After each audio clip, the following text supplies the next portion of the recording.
Imagine, for a moment, not being able to speak for years, just trapped in silence. Now picture a tiny chip, like no bigger than your thumbnail, surgically placed in your brain, and it restores your voice. And not just any voice, but your own voice in real time with all its natural inflections. It even lets you hum a tune. Well, that's not science fiction anymore. It's a groundbreaking reality that's just been unveiled, and it's what we're diving deep into today. It truly is an astounding moment, a really remarkable leap forward in neurotechnology. Yeah. Our mission for this deep dive is to unpack this monumental achievement. A brain-computer interface, or BCI, that's given a man with ALS the unprecedented ability to speak again. We're talking full, expressive sentences almost instantaneously after years of silence. That's the goal, right? To cut through all the complexity, give you the essential nuggets you need to be, well, truly well-informed on what a lot of people in the scientific community are already calling a holy grail moment. We'll explore the intricate science, the profound human impact, dissect why it's making such huge headlines globally, and really think about what it means for the future of communication. And we've built this deep dive from a stack of really incredible sources. We've got the original research published in Nature back in June 2025, plus insights from leading scientific and mainstream media outlets, Scientific American, the New York Times, the BBC. So let's get into the details of this truly transformative tech. Absolutely. And I think we have to start with the human story, because that's really what brings this incredible technology to life, isn't it? It gives it that powerful resonance. Definitely. So imagine, if you can, being this 45-year-old man, husband, a father, active, engaged, and then facing the relentless progression of ALS, amyotrophic lateral sclerosis. This disease, it just gradually, inexorably started to rob him of his ability to speak. It deteriorated his speech to the point where it was almost, well, entirely unintelligible.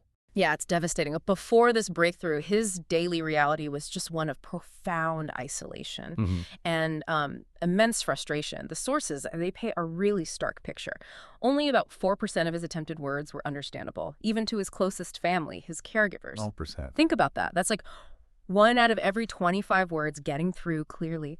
It forced him to rely on these incredibly laborious, slow methods just to communicate. Like spelling things out. Exactly. Spelling things out letter by letter on a tablet or maybe a clear board, a process that could take minutes, literally minutes, just to convey a single short sentence. Oh, that's just heartbreaking to even visualize. The patient himself, he described it as being trapped without a voice, unable to fully express his thoughts, his feelings, his personality, that loss of connection, that inability to just jump into a conversation or crack a joke or, offer comfort. It must have been utterly crushing. And then the moment of restoration. Yeah. Can you describe that shift? Well, the emotional impact, according to the researchers, it was profound and immediate. They actually observed the patient crying tears of joy the very first time the BCI successfully decoded a full sentence and spoke it aloud. Clearly, understandably. Wow. It was the first time his words had been heard clearly in years. Not just by him, but by the whole research team there. It just signaled the end of this long, silent struggle. And what's really striking, I think, and elevates this beyond just, a functional fix, is that it wasn't just any voice.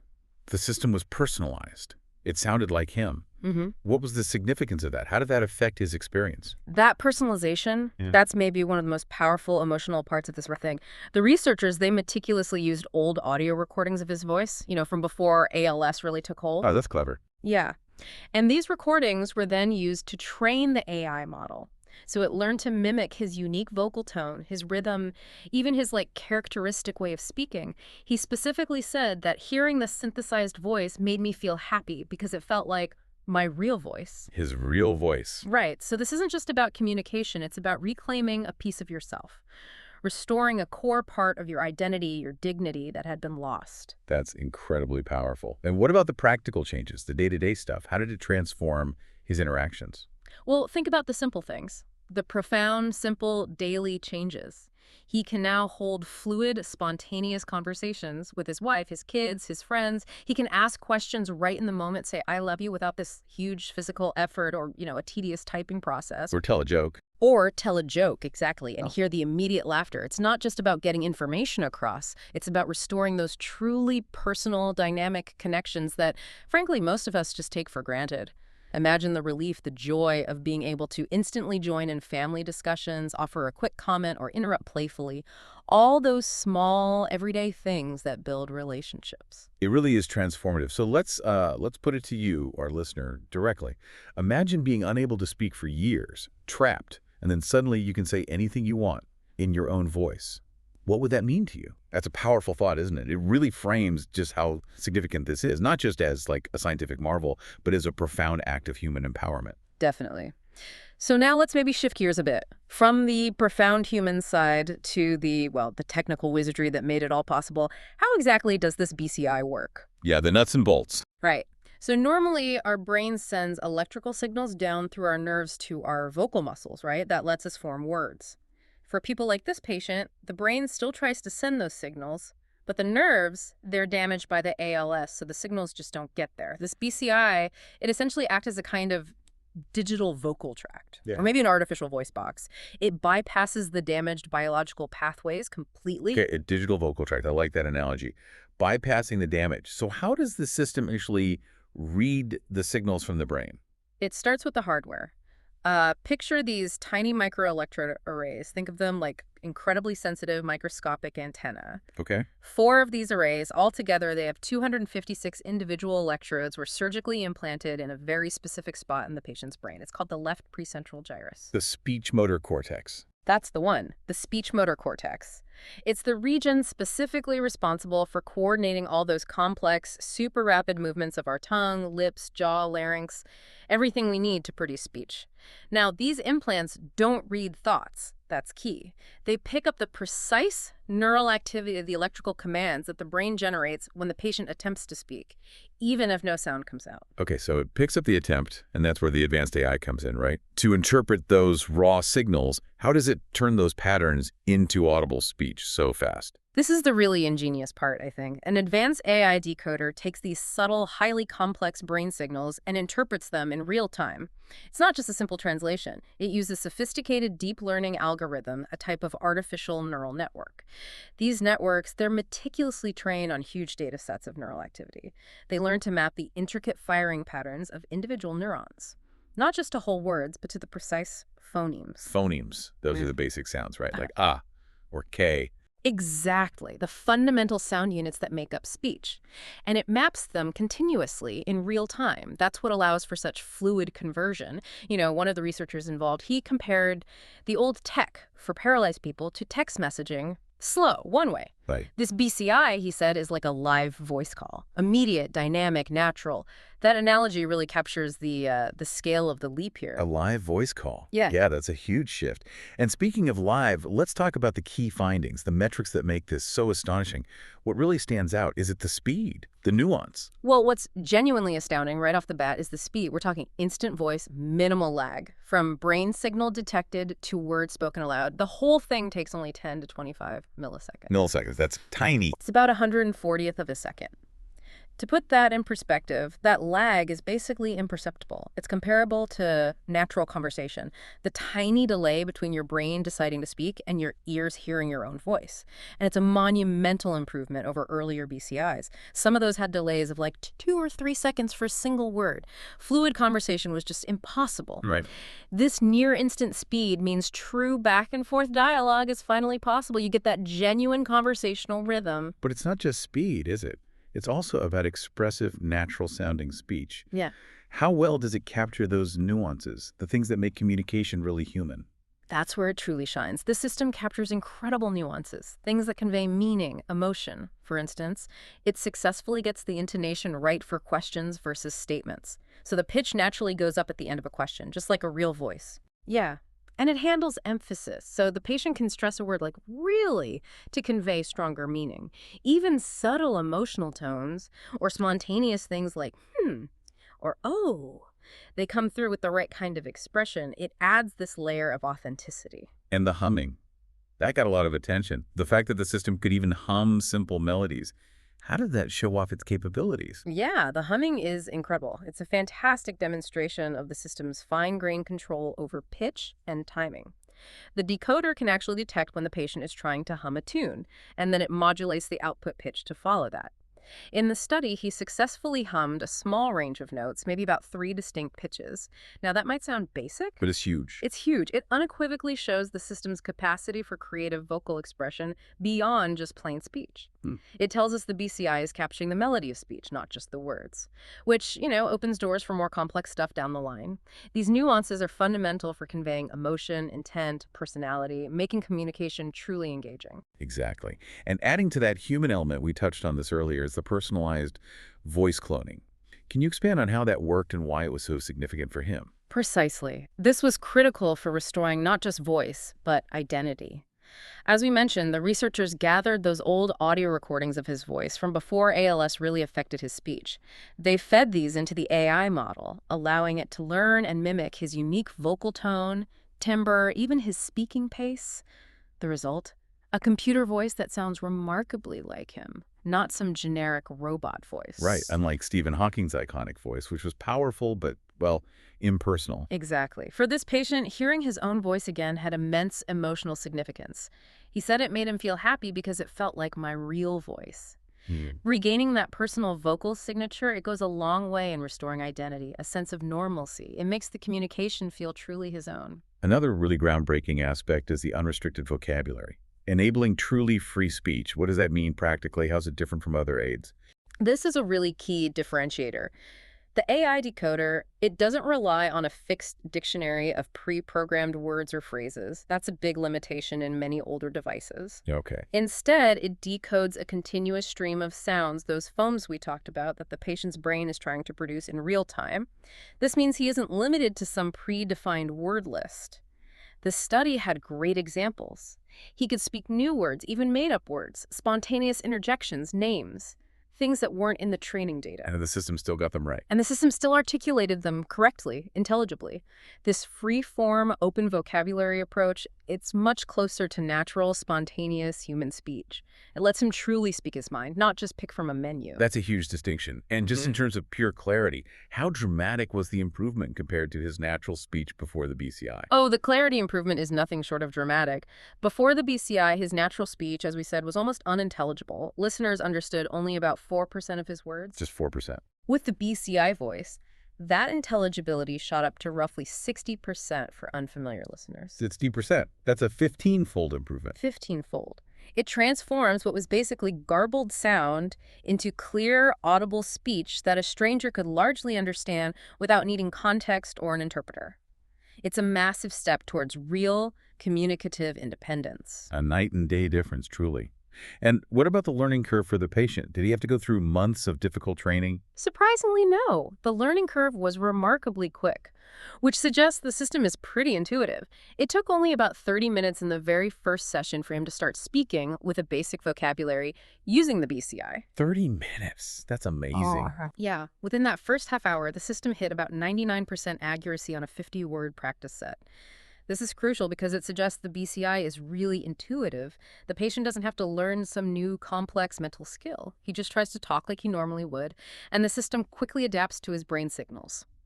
That practicality is key for future users. It means widespread adoption wouldn't need these arduous, lengthy training periods. Okay, so let's delve a bit deeper into the tech foundations.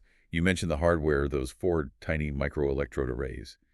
Can you explain their role a bit more? Certainly. The hardware is the essential bridge, right, between the brain and the computer. Each of those 4 tiny arrays, they're like small, postage stamp-sized grids of microelectrodes. In total, 256 individual electrodes. They were strategically implanted into his left precentral gyrus, the speech motor cortex. These electrodes are incredibly fine. They sit right among the neurons, allowing them to precisely detect and record the electrical impulses, the firing of hundreds of individual neurons in real time. This gives you a remarkably high bandwidth neural connection. It lets the system literally listen in on the nuanced commands the brain generates when he intends to speak. It gives the AI this rich stream of data to work with. And then the AI decoder, the digital vocal tract. How do those deep learning algorithms translate that raw data into coherent speech? The AI decoder is the real engine here. It uses the sophisticated deep learning algorithms, specifically complex neural networks. They've been trained to recognize specific patterns in that neural activity. When he attempts to speak, different groups of neurons fire in distinct patterns for each sound, each phoneme he's trying to make. The AI has learned to map these incredibly subtle, dynamic neural patterns to the corresponding speech sounds. It does this continuously, predicting the sequence of phonemes moment by moment. And this solves a crucial challenge, knowing when he's trying to talk, when to start and stop the voice output. Ah, right, the timing. Exactly. It operates in this closed-loop fashion, giving immediate feedback. The patient hears the synthesized output almost simultaneously as he's mentally speaking. This lets him adjust his internal effort in real time, making the whole flow feel incredibly natural. It's like having a virtual voice box driven directly by the brain. It really sounds like this complex symphony of neuroscience and AI working together. Which brings us to a crucial point. Old tech versus new. This isn't just like an incremental step up, is it? It really feels like a quantum leap. Oh, it is absolutely a quantum leap. To really grasp the scale of this, you have to put it in historical context. For centuries, people with severe paralysis, locked-in syndrome, they faced these immense communication barriers, often relying on incredibly laborious methods. Like the really low-tech stuff, letterboards, blinking codes. Exactly, where patients painstakingly pointed to letters, or a single blink meant yes or no, or triggered some super slow spelling process. Then you have the mechanical systems, eye tracking. Stephen Hawking's system famously used a cheek switch. They got him about, what, 1 word per minute? About that, yeah. At its peak. Modern eye tracking systems improve speeds a bit, maybe a few words per minute, but the fundamental experience was still like typing to talk. It wasn't real conversation. Right. Not fluid at all. Even the earliest BCIs, while revolutionary in their own way, had big limitations for speech. Some early ones could only decode speech after the user had mentally formed a whole sentence. That led to these long, awkward delays. I remember reading about mental handwriting BCIs, too. Yeah, there was a notable study, I think in 2021, that allowed patients to mentally handwrite text on a screen. It reached around 90 characters per minute, which was a huge improvement for text output. But still text, like sending a slow message. Precisely. Still text, not speaking aloud. But this UC Davis system is fundamentally different. Audible, recognizable voice, almost instantly at, what was it, 80 to 100 words per minute? That's right, 80 to 100 words per minute. That's rapidly approaching normal conversational speech, which is typically around 120, 150 words per minute. So it's a massive jump from the 1 or 5 or even 20 words per minute we saw before. As one of the senior authors, Dr. Sergei Stavitsky, put it, it's like going from text messaging to a voice call. And crucially, it's not just faster, it's richer. Previous BCIs were often monotone, generic voices. Exactly. This new system produces speech at near conversational speeds, and it does it in the user's own cloned voice with dynamic intonation, expressiveness. That combination, immediacy, speed, personalization, it makes conversations feel far more organic, inclusive, emotionally resonant, much closer to how it was before the paralysis. It truly means a person with paralysis can almost carry on a conversation as if their voice was never lost. It bridges this almost unimaginable gap. That's truly monumental. So let's explore why this matters so much beyond the patient himself. Why is it making global headlines right now? Academically, experts are calling this a holy grail moment. Yeah, it's a term you hear a lot with this. It's this long-sought, almost mythical goal in the BCI field that's finally been realized. After decades of research, countless small steps. Christian Herf, a computational neuroscientist, he wasn't involved in this work. He put it perfectly. This is the holy grail in speech BCIs. This is now real, spontaneous, continuous speech. This achievement, it doesn't just validate decades of foundational neuroscience. It provides a clearer blueprint, a higher benchmark for future neuroprosthetics. It's a moment comparable, really, to the first successful cochlear implants restoring hearing, or the first powered exoskeletons letting paralyzed patients walk. It's demonstrating a profound new frontier. And technically, as we've discussed, the breakthrough is solving speed and nuance simultaneously, that dual challenge. It's a paradigm shift from spelling or selecting words to dynamic real-time thought-to-speech. Exactly. It required this unique culmination of advances in multiple fields, sophisticated neuroscience, letting us record and interpret brain signals with incredible precision. A cutting-edge AI. Cutting-edge AI, yeah. Powerful deep learning models processing vast amounts of data super fast, and advanced engineering to build the robust, sensitive hardware. This fusion is what allowed the system to move beyond just text output to recreating the very essence of human voice. Okay, so let's dig into why this story is trending now. Why does it have such viral potential, capturing everyone's imagination? Well, first off, it's a genuine first-of-its-kind achievement. We've seen great BCI progress for cursor control, robotic arms, even text generation.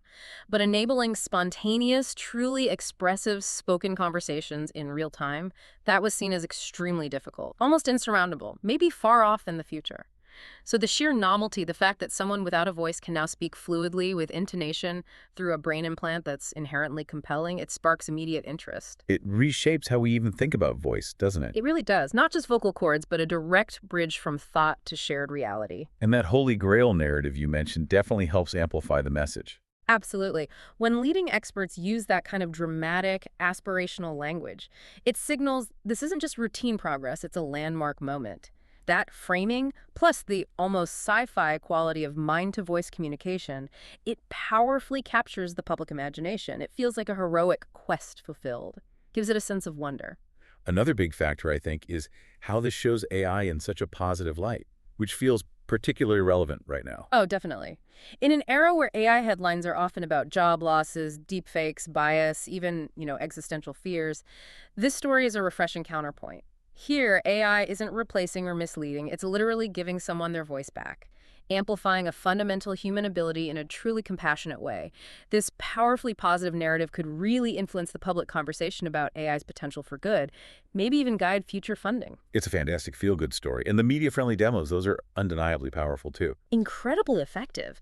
Think about the before and after comparisons. You play a recording of the patient's nearly unintelligible attempts, then immediately follow it with the BCI's clear, expressive voice. Yeah, contrast is stark. It's incredibly dramatic, Right. instantly conveys the life-changing impact. And the video clips of him humming. Seeing a man who could barely whisper suddenly hum a tune via a computer, that gives you goosebumps. These demos aren't just informative, they're striking, poignant, highly shareable, perfect for social media, widespread coverage. It's made for the digital age. Human story plus cool tech demo you can see and hear. And it also represents this convergence of scientific credibility and universal public interest. Precisely. It's published in Nature, a top peer-reviewed journal, so it has undeniable scientific credibility. But at the same time, the human impact restoring a lost voice gives it universal appeal way beyond scientific circles, so it got covered everywhere. Niche science outlets, but also major mainstream news. Globally, everyone's interested. And the public is kind of primed for this, aren't they? After years of hearing about brain implants and AI. Exactly. This story hits at just the right time to capture that curiosity with a tangible, relatable, deeply beneficial outcome. At its core, it's also just an incredibly inspirational human story.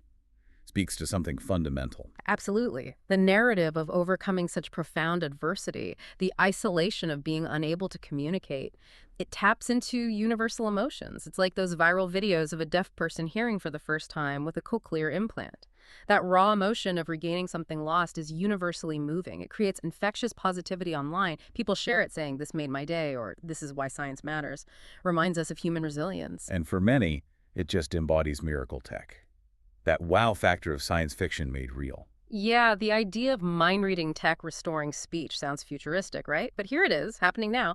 That sense of witnessing sci-fi made tangible, combined with the demonstrable emotional results. It gives the story a huge wow factor. It's concrete, dramatic, personal, makes you want to share it, talk about it, ignites that sense of awe. And it pulls in audiences from all over, doesn't it? Not just the science crowd. It really does. It's a compelling medical story, huge hope for ALS, stroke patients. It's a cutting-edge tech story, AI, brain implants.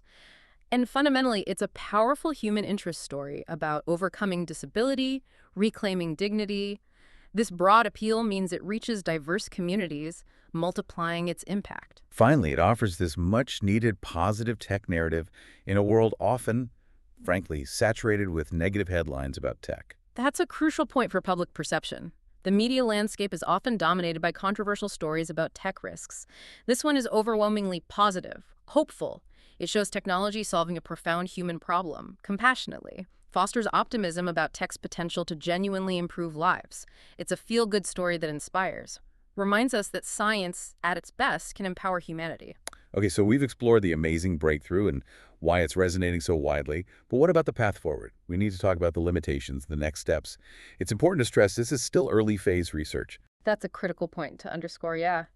This incredible outcome, profound as it is, it's still based on a single patient in a highly controlled clinical trial setting. So generalizability is key. What works for this specific individual needs extensive, rigorous testing in a diverse range of other people. People with speech loss from different causes. Exactly. Strokes, traumatic brain injuries, maybe different stages or types of ALS. We need to ensure the tech is robust across different conditions, different brain architectures. Neural signals might vary significantly. The research team, they are actively enrolling more participants now, recognizing this need. And the invasive nature. Brain surgery, external connections. That's a hurdle for widespread daily use, right? Absolutely. While the benefits clearly outweighed the risks for this patient, needing invasive brain surgery is a significant barrier for many. Plus, the current setup involves wires connecting the implants in his head to external computers that do the heavy lifting, the processing. Not exactly portable. Not yet. For daily use, engineers face a big challenge. Miniaturize that processing. Make it truly portable, practical, something wearable, maybe carried discreetly or even fully implanted. That needs breakthroughs in hardware miniaturization, wireless power, making it seamless, not cumbersome. And while 60% intelligibility is a massive leap, it's not perfect. What are the remaining challenges there? Accuracy, nuance. Right, 60% is great compared to 4%, but it still means the BCI voice might occasionally mispronounce or garble words. You might need a repetition or context. The goal is to push that accuracy much higher, ideally closer to 90%, 100% emshally. Maybe with more training data, better algorithms, more precise electrodes, and beyond basic accuracy, there's the full emotional range, conveying subtle things like sarcasm, real laughter, singing with perfect pitch, shouting, whispering with the right emotional tone. Yeah, the really subtle stuff. Those are incredibly nuanced aspects of human voice that the system still needs to tackle in future versions to get truly indistinguishable natural speech. And computationally, running this sophisticated AI must take a lot of power. Engineering hurdles there. That's a major one. The deep learning models currently need substantial processing power housed in those external computers. For daily use, you need to optimize these algorithms to run efficiently on much smaller, portable hardware, like a smartphone-sized device, or even smaller, wearable. It demands breakthroughs in energy-efficient chips, AI model compression.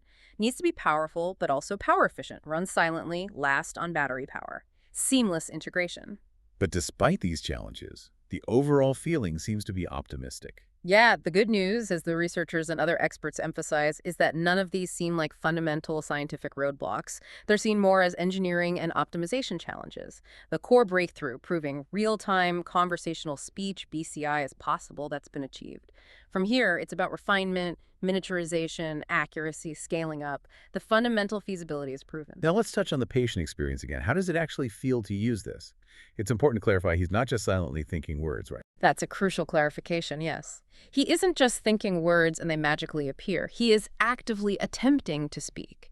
He's moving his mouth, his tongue slightly, articulating the words mentally, even though his vocal cords don't produce much sound. So it feels like talking. From his perspective, yes. He's essentially mouthing words, forming them like he normally would, and then hearing them spoken aloud by the computer almost instantly. Reports suggest it felt quite natural to him. He got much more fluent and comfortable within just a couple of days. It doesn't seem mentally taxing beyond that initial learning. And the privacy concern, the mind-reading aspect. How is that addressed? A very important point. And it's well addressed by the tech itself. The device only decodes intended speech. When the patient actively tries to verbalize specific words or sounds, it does not and cannot read random thoughts, private musings, subconscious stuff. The implant is focused on that specific speech motor cortex region. The algorithms are tuned only for signals related to speech production. His privacy of thought is maintained because it only responds to deliberate, conscious attempts to communicate, not passive mental activity. We should also just briefly acknowledge his decision to have the surgery. Indeed. It's a significant medical procedure. He made a courageous choice, weighing the risks: infection, bleeding, injury against the huge potential benefit of regaining his voice. And it's important to note, these trials are under strict regulatory oversight, like the FDA here. The BrainGate Consortium running this trial has a strong, long-standing track record in BCI research, adds trust and rigor. And thinking about scaling this up, practical accessibility. That's definitely a future consideration. The current setup probably needs some support from caregivers or technicians for setup, calibration, troubleshooting. It's not yet a simple plug-and-play home device. And like any cutting-edge medical tech, equitable access is a big question. Will this high-tech, likely expensive solution be available to everyone who needs it? Or limited by cost, insurance, specialized medical centers? Important questions for the future. So looking ahead, broader implications. Near term, we'll see more testing, maybe commercialization efforts. Absolutely. The UC Davis team will surely test this with more participants, including people with speech loss from stroke, brain injuries, other conditions. If those broader trials succeed, show similar safety and effectiveness, we could realistically see the first commercial speech BCI systems getting regulatory approval in just a few years. That would fundamentally change life for millions globally living with severe speech loss, make conditions like ALS far less isolating, huge quality of life improvement. And beyond just more users, we can expect ongoing tech improvements too. Undoubtedly. We can speculate on exciting advances. Maybe future versions won't even need invasive brain implants. Research on less invasive methods, external sensors, is ongoing. Or fully internal and wireless implants. Right. If implants are still needed, maybe they become fully internal, wireless, no external hardware or cables. Users could move freely, maybe even swim. The tech becomes almost invisible, seamlessly integrated, and we can anticipate further accuracy refinement too, making the voice even more natural, indistinguishable from biological speech. And beyond speech, the principles here could apply more broadly. They certainly could. If we can reliably decode intended speech, why not apply these principles to other neural activity? Could we restore complex limb movement for paralyzed individuals? Let them control prosthetics with thought alone? Or translate imagined handwriting, maybe even artistic expression for people with severe motor impairments? It opens up so many avenues. Hints at a future where our thoughts can directly interface with the world. And it's important to remember, this isn't happening in a vacuum. It's part of a broader, rapidly advancing wave in neurotechnology. Exactly. This achievement builds on decades of research and is happening alongside other breakthroughs. For instance, a team at UCSF and UC Berkeley recently developed a BCI that not only let a woman speak via BCI, but also animated a digital avatar of her face as she spoke, recreating expressions. Wow, facial expressions too. Yeah. The field is incredibly dynamic. Multiple groups worldwide are pushing boundaries. It suggests a future where these advanced neurotechnologies become increasingly accessible, transformative. This deep dive really shows us the very thoughts we form, the words we try to say, they can now leap across those damaged pathways and into the world. It really makes you wonder, if we can bridge that gap between mind and spoken words so effectively, what other forms of human expression, what other silenced parts of ourselves might technology someday help us reclaim? It's a profound thought, isn't it? This technology, in a way, it's blurring the line between mind and machine, but in this profoundly beneficial way. It sparks immense optimism about science's ability to enhance humanity, not replace it. This is really just the beginning of a future where advanced tech compassionately empowers us, transforms lives, reshapes our understanding of human capability, connection. What an incredible deep dive. This BCI, it doesn't just enable communication, it restores the authentic, expressive voice, the identity of people who've lost speech, the real-time speed, the nuance, the personalized voice, the unrestricted vocabulary. These are all just monumental advances that promise to fundamentally change lives. It really is a testament to human ingenuity, perseverance, and it leaves us with so much to think about regarding the future potential of neurotechnology.